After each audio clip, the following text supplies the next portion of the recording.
Australia వెళ్లే భారతీయ యువతకు good news. ఏటా 1000 వర్క్ హాలిడే వీసాలు జారీకి ఆస్ట్రేలియా ఆమోదం. ఇరు దేశాల మధ్య ఆర్థిక వాణిజ్య సహకార ఒప్పందం.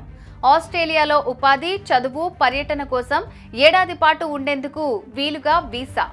అక్టోబర్ 1వ తేదీ నుంచి ప్రారంభం కానున్న ప్రక్రియ.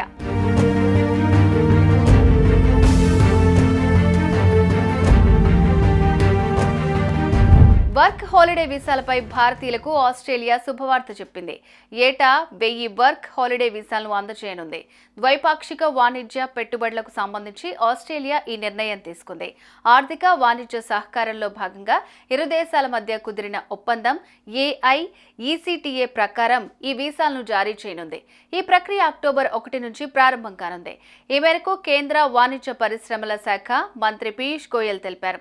ఇరు దేశాల మధ్య ECTA ఒప్పందం డిసెంబర్ 2022 నుంచి అమల్లోకి వచ్చిన విషయం తెలిసిందే.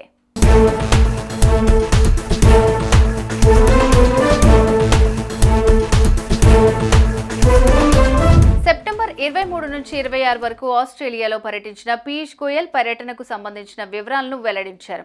భారత్ ఆస్ట్రేలియా ఆర్థిక సహకారం, వాణిజ్య ఒప్పందంలో కీలకమైన work holiday visa programme October 1, 2024 నుంచి ప్రారంభం కానుందని చెప్పారు.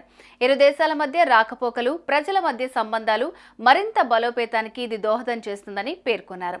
తన ఆస్ట్రేలియా పర్యటనలో ECTA ఒప్పందం పురోగతిపై ఇరు దేశాలు చర్చించినట్లు చెప్పారు. సిడ్నీలోని ఆస్ట్రేలియా భారతీయ వ్యాపారవేత్తలతోనూ సమావేశమై వాణిజ్య పెట్టుబడులపై చర్చించినట్లు మంత్రి వివరించారు. 2030 నాటికి ఇరు దేశాల మధ్య ద్వైపాక్షిక వాణిజ్యం $100 బిలియన్ ఆస్ట్రేలియన్ డాలర్లకు చేరుకోవాలనేది లక్ష్యంగా పెట్టుకున్నట్లు తెలిపారు.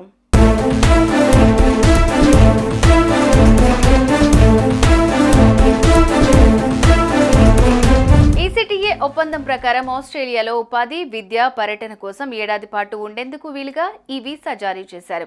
ఈ వీసాలకు 18 నుంచి 30 ఏళ్ల భారతీయ యువత దరఖాస్తు చేసుకునేందుకు అర్హులు. ఆస్ట్రేలియా వివిధ ప్రాంతాల్లో స్థానిక నిబంధనలకు అనుగుణంగా తాత్కాలికంగా నివాసం ఉండేందుకు ఏటా 1000 వీసాలు జారీ చేస్తుంది. కాగా భారత్ ఆస్ట్రేలియా మధ్య ద్వైపాక్షిక ఒప్పందం అమల్లోకి వచ్చిన తర్వాత 2023 జనవరిలో చెన్నై నౌకాశ్రయం నుంచి ఆస్ట్రేలియాకు తొలి విడతగా 2400 కోట్ల విలువైన మేడ్ ఇన్ ఇండియా వస్తువులు రవాణా అయ్యాయి.